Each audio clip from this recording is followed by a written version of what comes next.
Seguimos en Mercado Visión y es un placer para mí recibir al señor Daniel Estico, economista, periodista especializado en economía, que ha sido nada más y nada menos que muchos años, economista jefe de la sección Economía de Infobae, un diario de primera línea nacional e internacional. ¿Cómo estás, Daniel? Muy buenos días, bienvenido.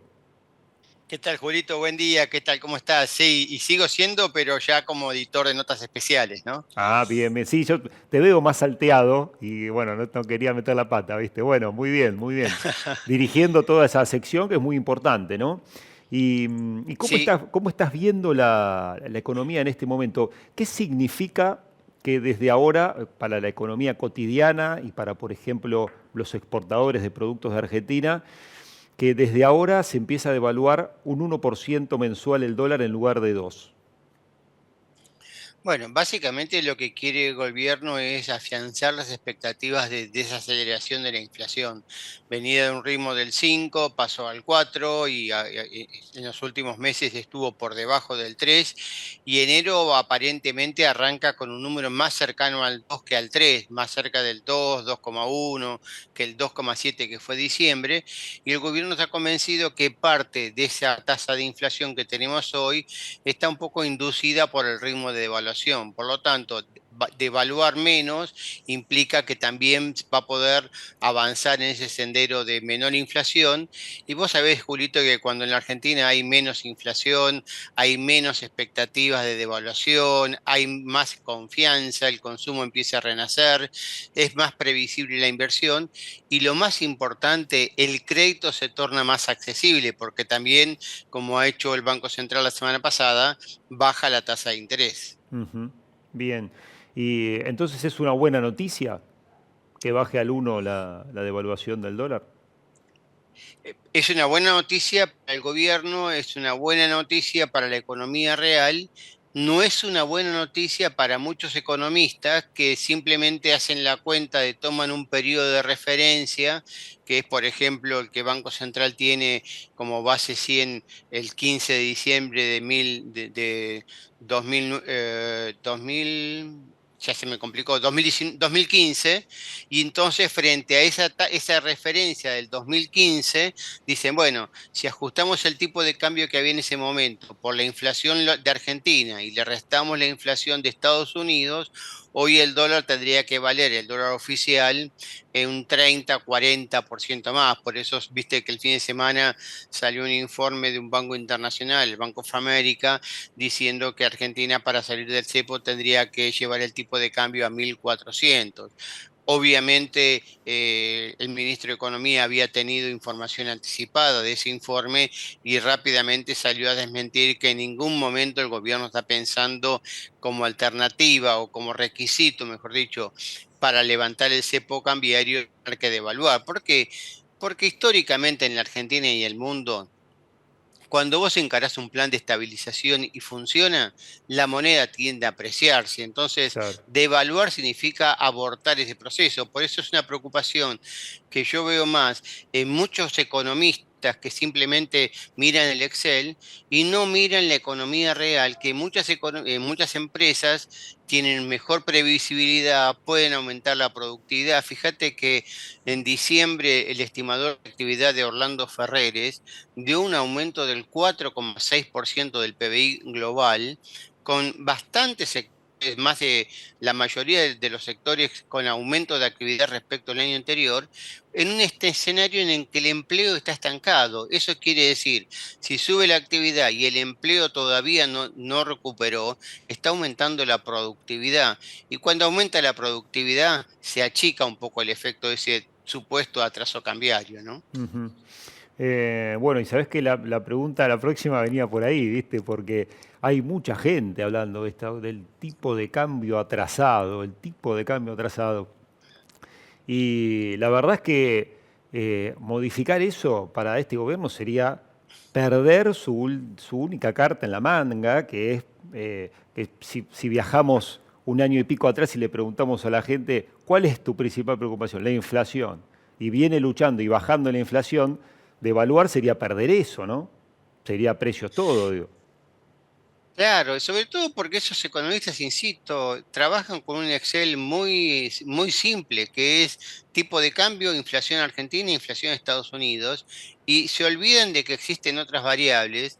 Y vos has visto, Julito, que en los últimos tiempos, sin ir más lejos, desde la última semana de enero, el gobierno suspendió, o mejor dicho, eliminó las retenciones para todas las economías regionales, Ujú.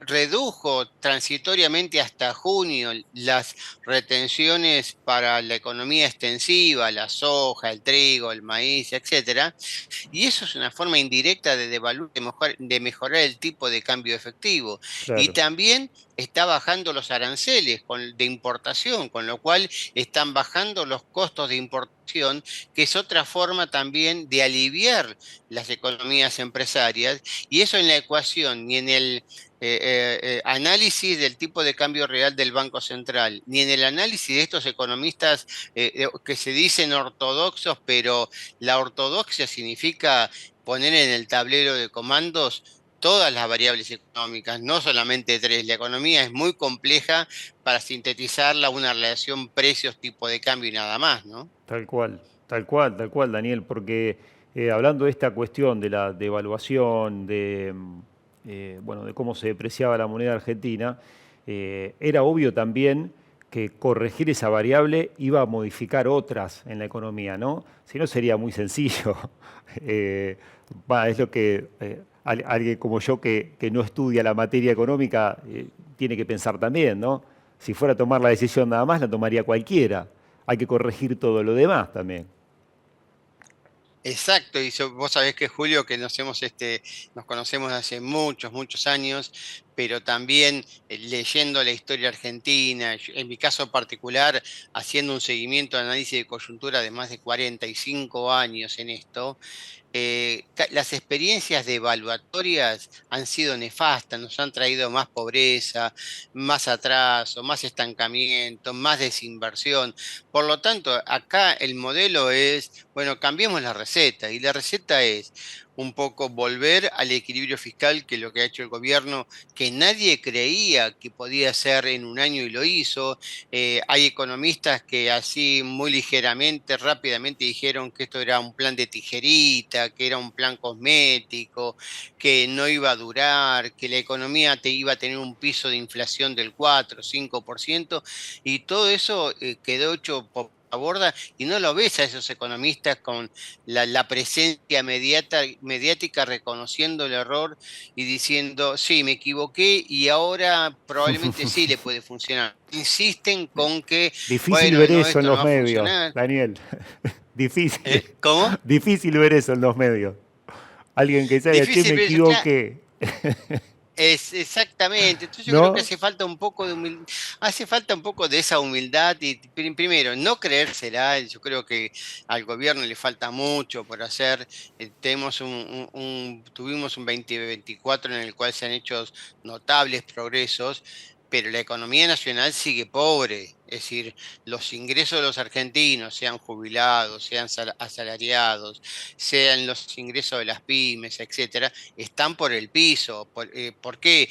Porque la economía atrasa 20, 30, 40 años. Entonces, ponerle un freno a eso y empezar a salir de ese pozo en el que hemos caído silenciosa pero persistentemente, no se logra de la noche a la mañana, pero el cambio de expectativas que está ocurriendo y estos indicadores tan favorables que te comentaba de actividad, de tasa de interés, de inflación, de ritmo de devaluación, hace pensar de control del gasto público. El gobierno presentó el presupuesto, al no tener el presupuesto aprobado por el Congreso, presentó la asignación presupuestaria y se ve un recorte para este 2025 también del 20% real. Entonces, eso le implica a las empresas tener la expectativa de que estamos con un gobierno en el que no va a acudir a tomar deuda del sector privado y con lo cual quitarle masa potencial de crédito, que no va a aumentar los impuestos, sino que está haciendo todo lo contrario,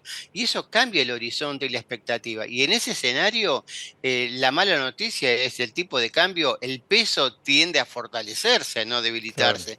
Por lo tanto, como dice a menudo un economista empresario como es Lazzari, muchachos, tenemos que mirar los costos para adentro, tenemos que hacer la sintonía fina, porque ya no vale decir cuál es la expectativa de inflación, entonces yo voy a fijar mi precio en base a la expectativa de inflación, más un puchito por expectativa de evaluación, más un puchito porque quiero ganar un poquito más. No, tengo que analizar los costos, tengo que analizar el mercado internacional y en base a eso ver si mis costos y precios están actualizados o hay un desfase que simplemente por la inercia de ajustar por inflación pasada y no por la variación de los costos, hemos caído en este estado de alta capacidad ociosa, bajo nivel de consumo y bajo nivel de inversión, ¿no?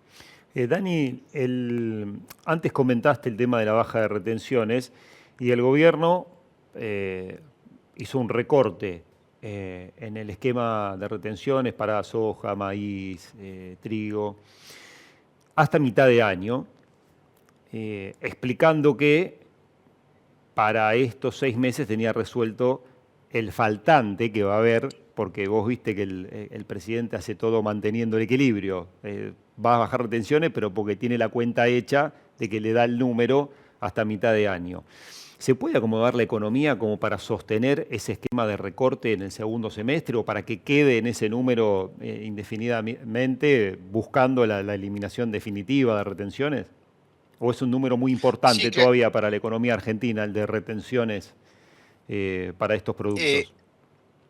claramente es importante para la recaudación, es innegable, pero si todos contribuimos, empresarios, consumidores, gobierno, a afianzar el sendero del ordenamiento de las finanzas públicas y lograr que la recaudación impositiva se concentre más en los impuestos genuinos, en los impuestos para el consumo, como es el IVA, en los impuestos a las ganancias, en los impuestos que no son en las contribuciones y aportes patronales porque crece el empleo y crecen los salarios, entonces va a ser más fácil que difícil terminar con este impuesto tan distorsivo como es el de las retenciones, y luego el impuesto al cheque, y luego el impuesto a los bienes personales, y que tiene que ser acompañado por las provincias y los municipios también mejorando sus administraciones para que bajen los impuestos a los ingresos brutos, que es una brutalidad, es un impuesto a las ventas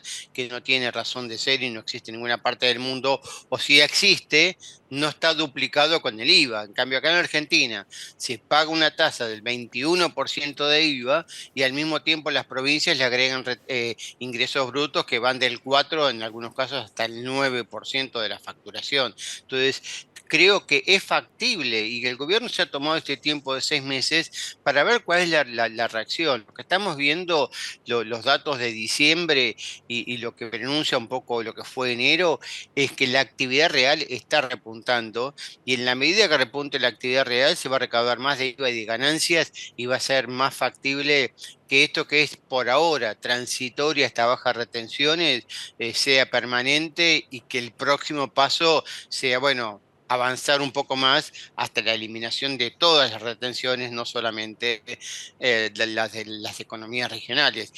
Pero del otro lado del mostrador, vos sabés, Julio, que hay una correspondencia. Si te quito las retenciones, empecé a pagar impuestos a las ganancias.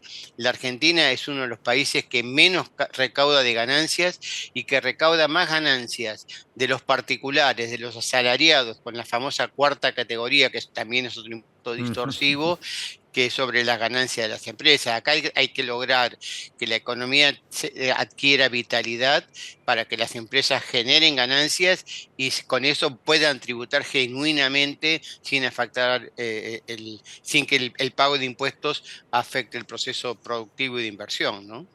Dani, una noticia también que llamó la atención en los últimos días tiene que ver que aunque parezca un poco banal la pregunta, vos sabés que la mayoría de los productores que nos miran a nosotros usan camionetas 4x4 porque si llueven no se pueden mover, los caminos internos municipales en los campos son desastrosos y sin tener un vehículo de esas características La verdad que cuando llueve es imposible moverte. Entonces, por eso te decía, aunque parece medio banal, tiene un sentido que es que la movilidad de los productores. Y se anunció la baja de impuestos a vehículos de alta gama. Si bien las camionetas no eran consideradas en ese extracto, porque son vehículos de trabajo, eh, ¿puede esa baja de impuestos empujar un poquito al resto del mercado automotor a la baja, como para favorecer el acceso a ese tipo de vehículos y otros? Bueno, claramente las primeras reacciones del mercado automotor ha sido que esa baja de aranceles empezó en el caso de, de las pick-up, pero también sobre todo de los vehículos de mediana a alta gama a partir de 45, creo, 50 millones de Ujú. pesos. Esa baja de aranceles también se está trasladando a las gamas medias y bajas de precios, porque todo el mercado automotor ajusta y también ha trasladado al mercado usado. Lo que ahora falta también es que también se traslade al costo de los seguros, porque bajar los aranceles de importación significa que también vos sabés que un auto en la Argentina, aún las pickups que se hacen en Argentina, tienen un alto componente de materiales importados. Claro. Entonces, en la medida que bajan los aranceles, baja el costo y eso afecta a toda la cadena automotriz y por lo tanto es de esperar que se traslade a todos los precios y sea más accesible. Pero también vos mencionaste algo muy importante, Julio, que si las economías provinciales y municipales cobran ingresos brutos, cobran inmobiliario rural, cobran una serie de impuestos y reciben además la coparticipación de una economía que empieza a crecer y por lo tanto los impuestos coparticipables como son IVA, ganancias, internos, entre otros, también van a crecer. Bueno, que destinen parte de esa mayor recaudación que se viene a construir caminos, a ofrecer infraestructura. La Argentina tiene una infraestructura vial no solamente en las grandes rutas, sino también en los caminos provinciales y municipales, que no se corresponde con la riqueza y la necesidad que tiene el campo argentino, ¿no? Ujú. Dani, para ir cerrando, vimos en otro momento histórico de la Argentina, precisamente en la presidencia de Mauricio Macri, algo parecido a esto, ingreso de dólares. Bueno, en realidad distinto porque todavía acá eso no pasó, no hubo un préstamo del Fondo Monetario, digamos, pero hubo un ingreso de dólares que parecía que estabilizaba la economía y se salía del cepo, y terminó mal todo eso. ¿Qué semejanzas y diferencias hay con ese momento económico de Argentina? Bueno, la mayor diferencia con aquel momento, las semejanzas son varias en cuanto a que estamos frente a un gobierno que cree en la apertura de la economía, que cree en la desregulación, que cree en sanear las finanzas públicas y si hay que privatizar empresas hay que privatizarlas, o si que hay revitalizar empresas como está ocurriendo, por ejemplo, con YPF, le está poniendo las fichas ahí. La gran diferencia es que este es un gobierno, por primera vez en, no sé, yo creo que desde que tengo memoria o de análisis económico, que está convencido en serio de que hay que ordenar las finanzas públicas y que no le tiene miedo a todas esas advertencias de los economistas. Ojo que si vos parás la obra pública se va a afectar el empleo y ojo que si achicás el Estado va a caer la demanda agregada porque el tiempo que necesita el sector privado para poder absorber eso que vos dejás de hacer va a llevar tiempo y entonces vas a sumergir a la economía en una depresión. Ha ocurrido todo lo contrario. ¿Por qué? Porque hemos visto que muchas de las obras públicas que aparecían en el presupuesto como ejecutadas y pagadas, finalmente no se hacían, iban a los bolsillos, vos sabés muy bien, de cuánta gente que hoy está condenada y procesada y que está en los famosos Sí. cuadernos con el famoso estudio de Diego Cabot y otros han detectado tempranamente. Entonces, el gobierno se dio cuenta que había muchos ñoquis, que había mucha capacidad para achicar el tamaño del Estado sin afectar el empleo genuino y la actividad genuina. ¿Por qué? Porque afectó la actividad que no se ejecutaba, pero que se llevaba pesos, porque afectó el empleo que aparecía como perteneciente al Estado, pero que no era empleo genuino porque eran los famosos ñoquis que iban Ujú. a cobrar nada más y no trabajaban en el Estado. Por lo tanto, todo el proceso que hemos visto en el 2024 ha sido un proceso que no ha sido traumático desde el punto de vista social. ¿Por qué? Porque no hubo manifestaciones de los constructores, de los trabajadores del Estado, etcétera, que perdieron actividad, que perdieron empleo. Tal cual, Simplemente dejaron de cobrar algo que no hacían y por lo tanto se dedicaron a hacer lo que sí venía haciendo cada uno en su actividad en particular. tal cual, Entonces, esa es la gran diferencia. Un gobierno que está convencido de la necesidad de tener las finanzas en orden, de que hay que bajar impuestos y que hay que un poco aliviar la mochila del sector privado. Ahora, la respuesta del sector privado es, bueno, cuanto más rápido empiecen a creer, porque hay muchos que, como bien está implícita en tu pregunta, Julio, creen que esta puede ser un plan de estabilización más y que va a fracasar, yo por claro. las dudas sigo esperando, sobre todo cuando escucho a muchos economistas de renombre o que supieron hacerse un nombre, que dicen que hay que devaluar, que hay que hacer ajustes y entonces eso frena las decisiones de inversión. Tal Nadie cual, quiere volverse a equivocar. Pero bueno, aquel que crea primero es el que va a tener mayores réditos en el futuro, tal ¿no? cual. Dani, te agradezco muchísimo por estos minutos y te hago la última, cortita. Desde que vos estudiás economía y te dedicás a esto, al estudio de los números de la economía argentina, ¿es Javier Milei el presidente que más sabe de economía? Sí, sin lugar a dudas. No, sin lugar a dudas es el economista que ha sido economista jefe de uno de los grandes grupos económicos de Argentina y realmente lo que transmite Javier Milei, de que él dice que leyó 1000 libros, te puedo asegurar que lo leyó, los estudió y los mamó y los comprendió. Pocos economistas, incluso de renombre, tienen una biblioteca como la que tiene Javier Milei. Obviamente no es la persona perfecta, sus modos, sus estilos, su estilo de confrontación, no es lo más razonable, pero desde el punto de vista de lo que está haciendo en la economía, con un equipo económico también que es muy consistente entre sí, realmente pocas veces hemos visto en la Argentina ese grado de compromiso y de coordinación, Banco Central, Hacienda, Economía, capital humano, realmente pocas veces se ha visto, ¿no? Ujú. Entonces algunos economistas caen en la simpleza, ay, pero entonces no tenía que ser independiente el Banco Central del Ministerio de Economía. Sí, el Banco Central ya no financia más al Ministerio de Economía, ya no financia más al Tesoro, pero eso no quiere decir que no tienen que tener relaciones. La Reserva Federal de los Estados Unidos tiene en contacto con el Tesoro de los Estados Unidos, así que me parece que estamos frente a una situación inédita,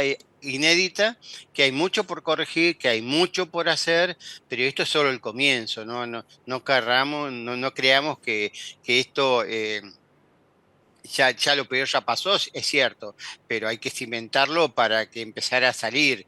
La Argentina todavía tiene, como te digo, históricamente ha tenido un PBI por habitante superior al de Uruguay y hoy está en la mitad todavía, ¿no? Claro.